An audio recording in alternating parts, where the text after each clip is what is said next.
በጥቅል መልስ በስድስት ወር ውስጥ 2.6 ሚሊዮን ሰው ስራ አግኝቷል።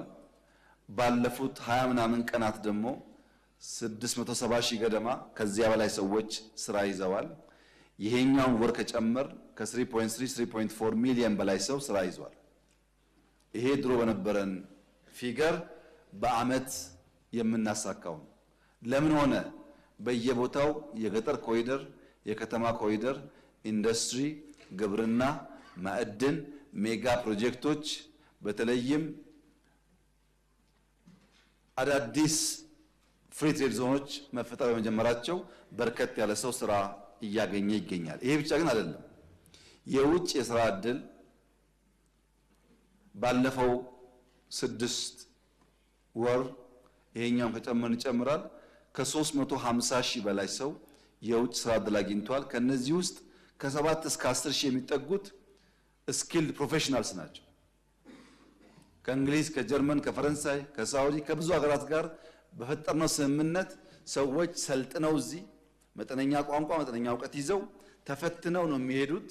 ባንክ አካውንት ከፍተው ልክ ሌላ ሀገር እንደሚደረገው በተወሰነ ጊዜ ዓመት ስራ ውስጥ በቂ ገንዘብ ይዘው ሀገራቸው ለመመለስ የሚያስችል በጣም ጤነኛ በሚባል ሴክተር የሚሳተፉ ናቸው። ይሄ ከዚህ ቀደም አልነበረም። ሶስተኛ ሪሞት ጆብ ያልነው ቨርቹዋሊ እዚህ ተቀምጠው ለውጭ ኩባንያ መስራት የሚባል ነገር ከጀመርነው እኮ ገና ዓመት አልሞላም።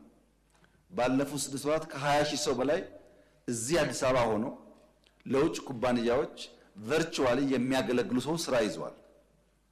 ይሄ አዲስ ዊንዶ ነው፣ አዲስ የስራ መስክ ነው። በእነዚህ ሁሉ ተደማምረው በ6 ወር 3.6 ገደማ በ7 የዚህኛው ወር ከጨመርን ግን ወደ 3.34 ሚሊዮን ገደማ ሰው ስራ ይዟል። በቂ ነው አይደለም። አሁንም በጣም በርካታ ስራ መፍጠር አለብን፣ ሰው ብዙ ስለሆነ። ጅማሮ ውጤታችን ግን የሚያሳየው የመነቃቃት ምልክት እንዳለ ነው።